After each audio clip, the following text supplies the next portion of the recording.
him fully. I have to check his vitals next.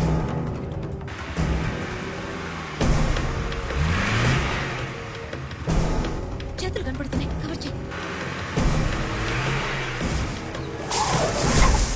సుమా డాంగ్లీ వచ్చేసాడు.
number of deaths due to the mysterious disease has reduced considerably. This is seen as a miracle considering the fact that the treatment discovered by a circus player, Arvind, the man behind this miracle, is here with us today. You say that we have lost our ancient ways of life and culture in time. But how do you believe that they would help today's modern society? తప్పిపోయిన ఒక బిడ్డకు తన తల్లి పేరు, తండ్రి పేరు, తన ఇల్లు ఎక్కడుందో తెలిసి పెట్టుకోవడం ఎంత ముఖ్యమో అంతే ముఖ్యం మన చరిత్రను మనం తెలుసుకోవడం కూడా.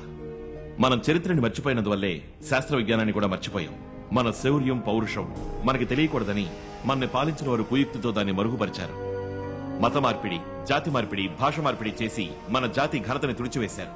భోగి మంటల్లో పాత వస్తువుల్ని కాల్చేయాలంటూ అమూల్యమైన తాళపత్ర గ్రంథాల్ని కాల్చేలా చేశారు. అంతకంటే ఘోరమైన పని మన పూర్వీకులు మన కోసం పొందుపరిచిన వేలాది అపూర్వమైన మహా గ్రంథాలున్న శ్రీలంకన్ యాల్పాడం లైబ్రరీని పూర్తిగా కాల్చి బూడిచ్చేశారు. మన చరిత్రను తెలుసుకుని అది తెలియని వాళ్ళకి తెలియజెప్పండి. పసుపు ఒంటికి రాసుకోవడం, నీళ్లలో కలిపి చల్లటం సనాతన సంప్రదాయం అని చెప్పకండి, సైన్స్ అని చెప్పండి. అది యాంటీబయాటిక్ అని చెప్పండి. అది చెప్పనందువల్లే పసుపు పట్టలేని దేశాలు దాన్ని కనిపెట్టి ఈ రోజు దానికి పేటెంట్ రైట్స్ తీసుకున్నాయి. ఇంట్లోకి క్రిమికీటకాలు రాకుండా ఉండడానికే వాకిట్లో కళ్ళాపు జల్లి ముగ్గు వేస్తున్నామని చెప్పండి. మనం అలా చెప్పనందువల్లే ఇప్పుడు ముగ్గుని టైల్స్ మీద స్టిక్కర్ గా అతికించుకుంటున్నాం. ఇంటి బయట వేప వృక్షం, పెరట్లో తులసి చెట్టు, ఇవన్నీ మెడిసిన్ అని చెప్పండి. మనం మన శాస్త్ర పరిజ్ఞానాన్ని భావితరానికి తెలియజేస్తే ఈ ప్రపంచానికి మనమే మార్గదర్శకులమైన ఆత్మస్థైర్యం వాళ్ళకి పెరుగుతుంది. అలా చేయనందువల్లే ఈనాడు అన్నింటినీ దూరం చేసుకుంటూ మనం చిన్న చిన్న దేశాలను ఎంతో గొప్పగా చూస్తున్నాం, వాటి వెనకబడి తిరుగుతున్నాం. అది మాత్రమే కాదు, ఎక్స్పర్ట్ క్వాలిటీ అని ఇక్కడి నుంచి పంపే బట్టలు పళ్ళు లాగా మేధావులైన భారతీయులు కూడా విదేశాలకు ఎగుమతి చేస్తున్నాం. మనం మరిచింది బోధిధర్మని మాత్రమే కాదు, వారి వంటి ఎందరో మహా మేధావుల్ని, యోగుల్ని, మహర్షుల్ని. వాళ్ళందరూ మన డిఎన్ఏలో ఇంకా ప్రాణాలతో జీవిస్తూనే ఉన్నారు, మనందరి రక్తంలోనూ ఉన్నారు. వాళ్ళని పరిశోధనలతోనే బయటికి తీసుకురావక్కర్లేదు, మన ప్రయత్నంతోనూ బయటికి తీసుకురావచ్చు.